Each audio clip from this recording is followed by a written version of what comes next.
So this morning we have someone very special. Rachel is going to come and tell some stories. I'm going to leave her to introduce that.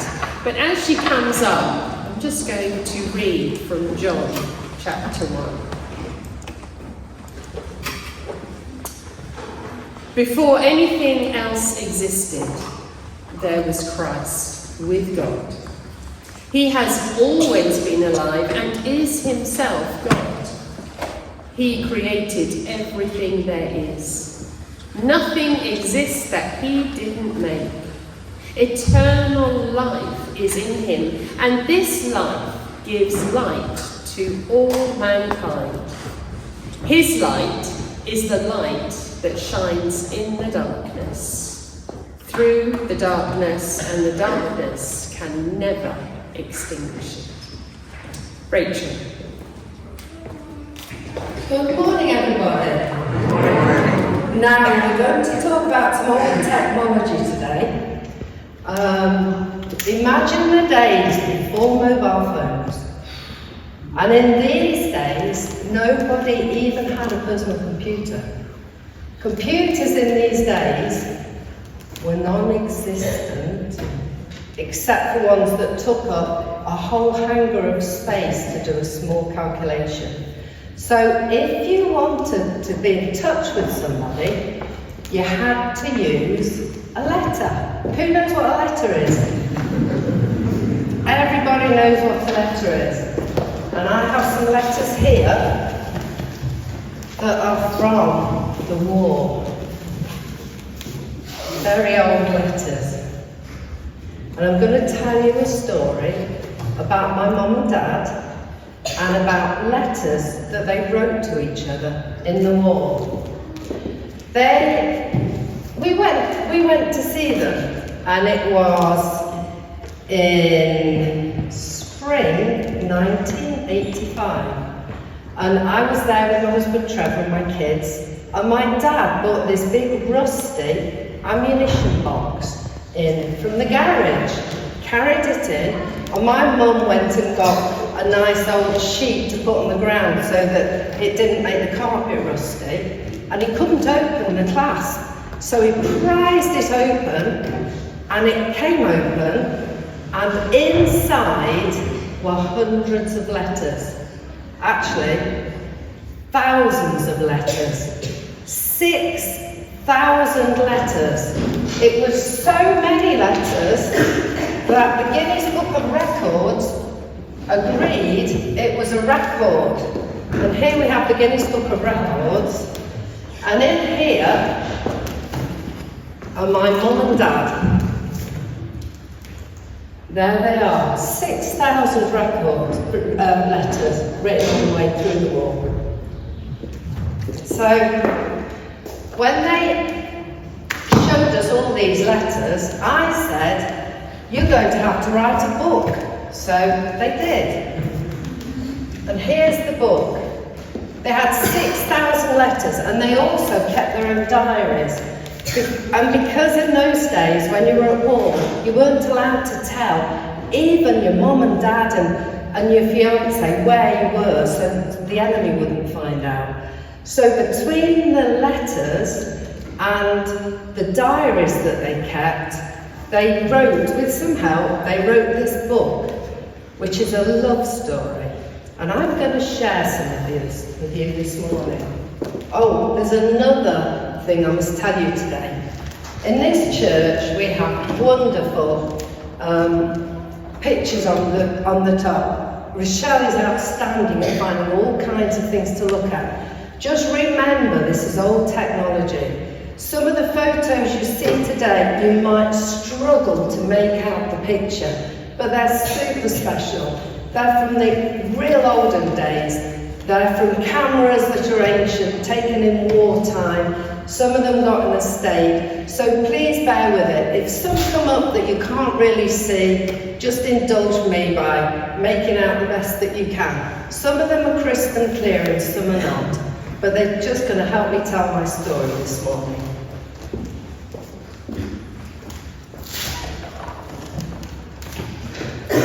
So, the war started And my dad volunteered as a padre for the army. Now, a padre is a minister, just like Rochelle is. She's there for us when things go wrong or when things go right, and weekly to encourage us, Rochelle is there. And my dad, whose name was Bill, was there for the soldiers. Now, why would my dad volunteer to go to war? He was a very gentle, peaceful and peace-loving person. Well, people needed help. My dad had Jesus in his heart, and Jesus loved all the scared soldiers as well as the brave ones. He joined the Derbyshire Yeomanry, and the soldiers had to train to go to war. They were sent to a town called Diss in Norfolk for training. And my dad went to see the church minister to see if the church could help him to look after all these young soldiers. My mother remembers that moment very well. And I'm going to read you a bit out of her diary. She was sitting by the window by the daylight sewing with her old mum's sewing machine. Because in the wartime, lots of people had to leave their ordinary jobs making things and go and join the army. So lots of things became scarce. There weren't many new clothes to buy. Loads of the material had to go to make the uniforms for the soldiers. So the shops were all pretty empty. So my mum tells you in her diary what happened. My sewing was make, do and mend, making a new skirt out of a dress which had tatty sleeves. There was a gentle knocking on the door. A padre to see you. A light-coloured army mark.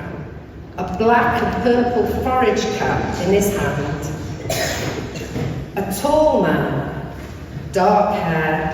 A springy tuft of hair over a handsome face. And what deep eyes. My heart did a little skip and dared to warm to this manly military figure. Would you like a cup of tea? And my father remembers the same moment very clearly too. I walked into the room to meet the minister, James Appleton, that's my granddad, who had just finished lunch. A cup of tea was by his side. In the bay window at a table sat his daughter. She looked over the sewing machine. Our eyes met, and that was it. She was a beautiful, tiny, brown-eyed redhead. I'd always hoped and dreamed that there might be such a one. As she offered me a cup of tea, I knew that I had found her. Mum and Dad became engaged, and then Dad was sent abroad with the regiment to other countries to fight the enemy. Dad went with his soldiers to Africa, Tunisia, then to Italy, and finally to Austria. War is very hard, and bad things happen. But my dad was there to encourage and cheer up the soldiers and to pray with them. He wrote to my mum all the time, and she wrote to him all the time. And although they were apart, every night at 10:30 p.m, they both prayed and read their Bibles. They called it their tryst. So they knew that Bill and Helen and Jesus were all together in their hearts and minds at that time, every day, no matter where they were and what had been happening. And that help from heaven made them strong.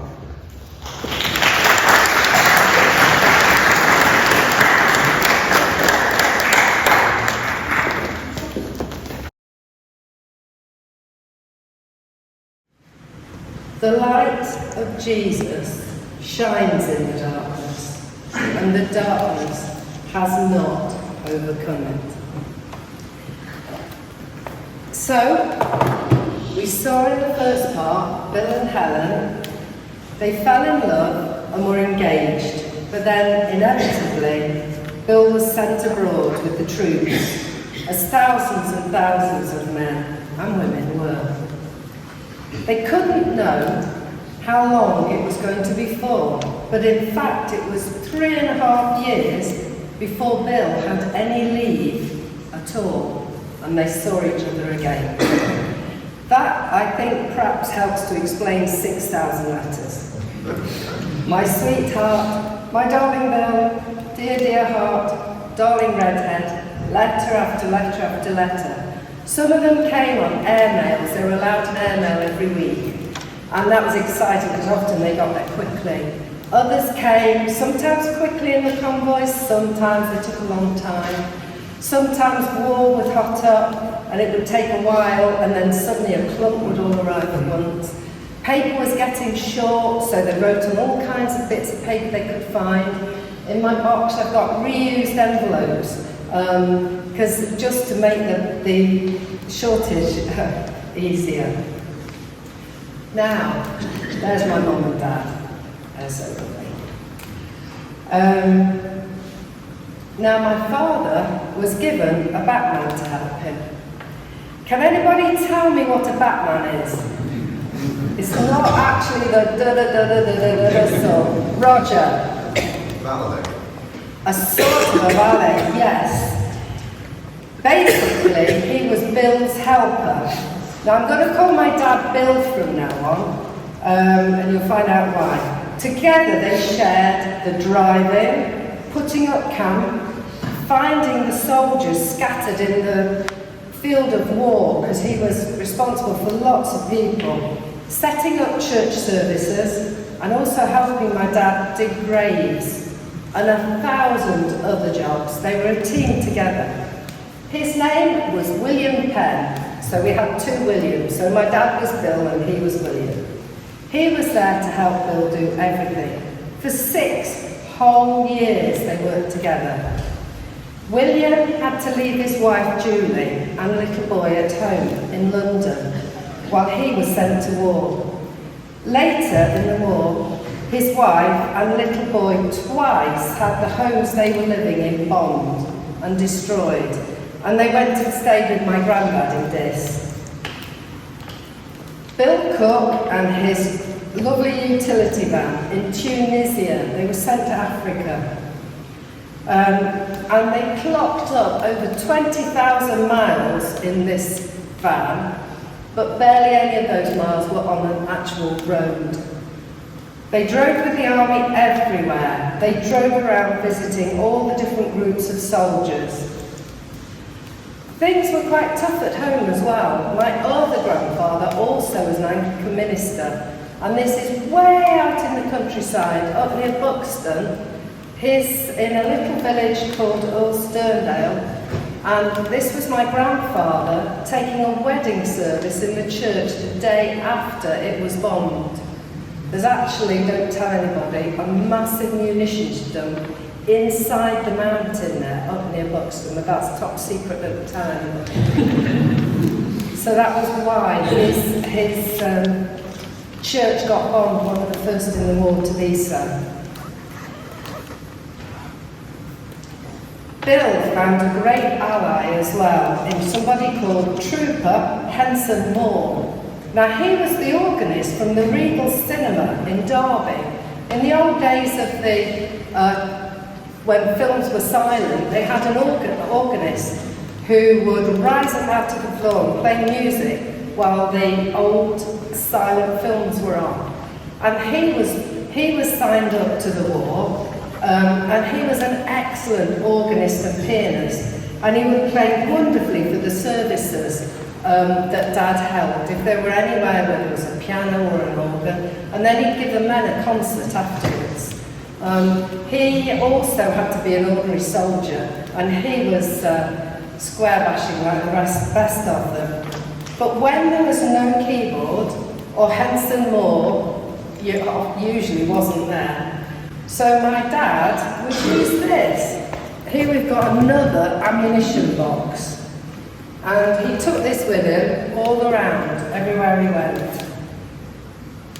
It's his recorder. It's a beautiful tenor bass recorder. And he would play this so that the troops could sing along the hymns.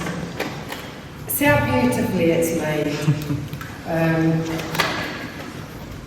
Went with him for miles and miles.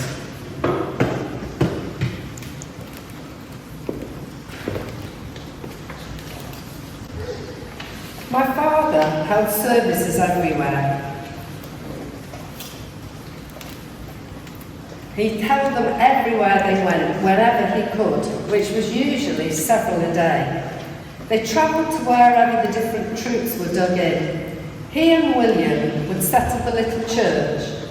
He found that most armoured cars had ammo boxes bolted into the back, and that would make a convenient altar. He'd cover it with a cloth, and he put on it a cross and a strong pair of brass candlesticks, which were made for him by the Royal Engineers. They were some of my dad's great heroes, the engineers. They would go ahead of everybody into the war and make all the roads straight, but also helped out my dad. This, I don't know if you can make it out. Can you see some men there with trees all round? This is Christmas Day. And 45 years later, one of the troopers there recalled this. I remember so vividly the service you took at our HQ farm at Tallyho Corner on Christmas Day in 1942, when your prayers brought much hope and consolation to a very young and homesick lad. I also remember your calm and understanding approach when things became unpleasant.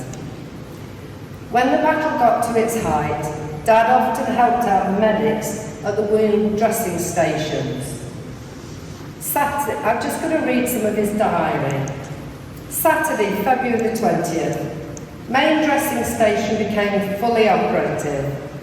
I visited the Armoured Brigade HQ, where I got put in the picture as to the troops' movement so I could work out what to do.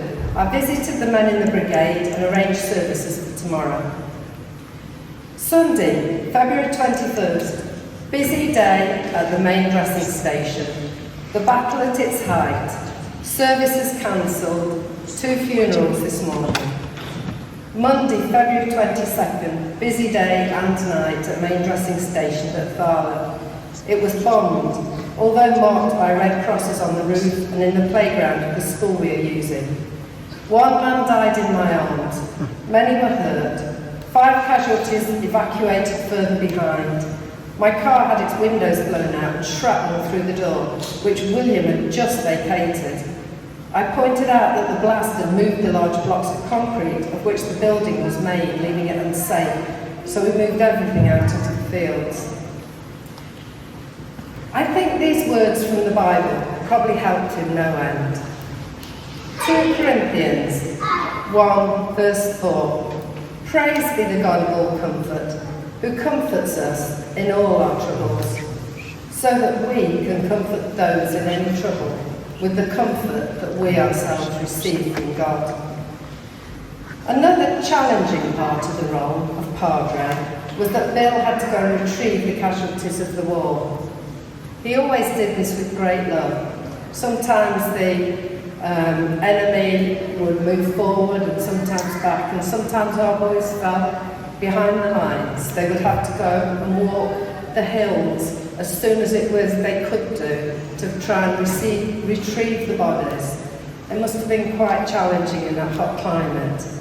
But my dad always did this with great love, and Bill wrote to the families of the servicemen who were killed. He found as much information as possible about the circumstances of their loved one's death, and sent them with precious personal effects if he could. And he received many letters back from the families thanking him. When he finally came home, Bill visited every one of his deceased servicemen's families. They dug many graves, and my father opened new cemeteries whenever they were needed. I think this picture shows in the background the original local cemetery, and then my father had to open a new piece of land for all the graves they had to dig. Corinthians 4 verse 6. God who said, "Let light shine out of darkness," made his light to shine in our hearts. My mother also had many adventures of her own, documented in that book that they wrote. She taught in a school in Ipswich, but then children had to be evacuated because of the bombs falling on Ipswich. In fact, when she first got the job, She moved from Diss in Norfolk to Ipswich, and the police weren't allowed to show her a map to show her where her digs were going to be, but she managed to get there in the end. But the children had to all be evacuated out of Ipswich because the bombs were falling there. It's right on the east coast, it's so close to the Channel and to occupied Europe. And so they felt it was unsafe for the children to stay there. She accompanied the evacuated children on their journey to Wales to their new temporary homes. And of course she was then out of a job because the children weren't there. So she got a job driving church army T-vans around the Norfolk military airfields. There were loads of airfields. There still are a lot in Norfolk, but there were even more. Lots of American servicemen alongside our servicemen. So my mum, this is from her diary, would call at the baker in New Buckingham for her supply of cakes. The trays contained various kinds, modelled on pre-war varieties, even Eccles cakes. We used to put dried fruit in them, but we have to use cake crumbs now, the baker told her. I like my little bus, and I like my customers. I would have been in a fix without these mechanics to put my bus right.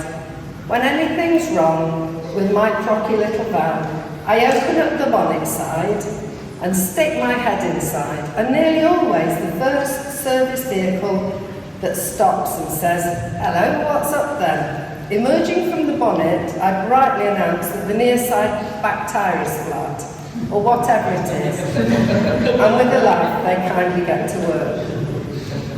There were quiet days on the airfield, such as when the huge planes with freshly painted swastikas for kills on their fuselages, showing their last successful sorties, stood by a gap, an empty parking bay, and a plane had not returned. Huge numbers of pilots and aircraft crew were lost. Here's one of this is called the Flying Ginny. It's one of the huge bombers that went out, and there's the crew with them. These were photos that my mum sent out for my dad at his request. And the book just says that William found a piece of leather on top of a mountain, and he gave it to Dad. So Dad cut out little frames for it and stitched it in leather. He kept it to the end of his life, actually, but he had it in his pocket. It took him everywhere he went in the war. Then we get Dad and William's new truck. Remember, the other one was pretty shot up with no windows and everything. This one was a much bigger, grander affair. And in fact, my dad's great friends, the engineers, the sappers, they gave him a load of timber. They managed to turn it into a caravan because it was very cold at night by then. They were getting up into the Alps and all. And tenting was becoming more and more cold. And he managed to make an office and a caravan with two very narrow bunks in it for them. Now, bear with this. Can you make out, this is a sapper's bridge. His same engineers built this bridge up over a broken down bridge. They were incredible what they achieved. The next one showed services out in the woods. The altar there has got a brand new altar cloth on it. My dad found some German parachutes. They unpicked the silk and they made some new cloths for the altar table. And the next one shows the men behind here. This is the camera swinging round. And can you make out hundreds of men sitting in the woods? That was a victory service that my dad held. The services were very well attended, with many men finding faith in Jesus, despite, or maybe because of, the surrounding darkness of war. Oh yeah, and this is a bit of fun. There was lots of fun to be had in the war as well, much camaraderie, many people helping each other, many good stories. This one's just funny. My mum came across Mo the donkey on one of the airfields, and the story was that the big old bomber had gone, He'd gone and he dropped bombs, and then they'd had to go to Tunisia to refuel before they came back to Mildenhall base. And they met a donkey in Tunisia, and they had bartered for it from its owner, bought it. They then proceeded to make an oxygen mask so that they could bring it back in the bomber, and then it was a pet on the field in Norfolk for the rest of its days. And now we have, at last, my dad went home, and we have, remember it's the wartime, their magnificent wedding cake. It was rations. Dear Mrs. B had already done another wedding at the vicarage and a christening that week, and they made this cake for my mum and dad's wedding. Mrs. B and Uncle Charlie, Birmingham, as we called them, she was a lovely lady. My grandmother was dying of cancer at the beginning of the war, and they came to help my grandfather and lived there. Uncle Charlie was a gardener, and they were wonderful in wartime. As you know, my Williams family came to stay with them. My mum, when she went home from Ipswich, never knew where her bed was going to be. Sometimes it wasn't in the rectory because they just took so many people in. So many people did such good things in the war. And finally, we have, at last, my mum and dad's wedding. Yeah, there's all my family. So even after that, the wedding, he managed to get a month's leave. The war was over, and then he had to go back to Austria and then to Italy for a further 8 months. People forget they had to keep the peace as well as the war. So it was a long time till we were finally together. So the letters in this book bear a striking testimony to two people's love, faithfulness, hope and stability. Qualities often regrettably ditched by many under the tumult and torment of war, and often missing from today's peaceful society. As the drug war dragged out longer and longer, families were breaking under the pressure of absence. Much of Bill's time went to trying to help distressed soldiers and trying his hardest to wrangle them some leave. Even when the war had finally finished, the army had to stay as the army of occupation for another 8 months. So my parents spent very little time with their engagement actually together, but many hours in their 6,000 letters they wrote. They sent love and encouragement and shared their faith. Frequently the letters couldn't get through and then would arrive in a bunch all at once. How did they do it? How did they remain encouraged, faithful and positive in the face of so much hardship? It was because they knew who they are in Jesus. In Ephesians 2, it says, because of his great love for us, God, who's rich in mercy, made us alive with Jesus and seated us with him in the heavenly realms, in order that in coming times he might show his grace and kindness. For we're God's handiwork, created in Jesus Christ to do good works, which God prepared in advance for us to do. They knew that God would never leave them nor forsake them. They also learned to know how to trust each other. They shared their journey through life, through their letters, and then at last, the longed-for time when they could finally be together. They had confidence and comfort in God, which they made every endeavour to share with those around.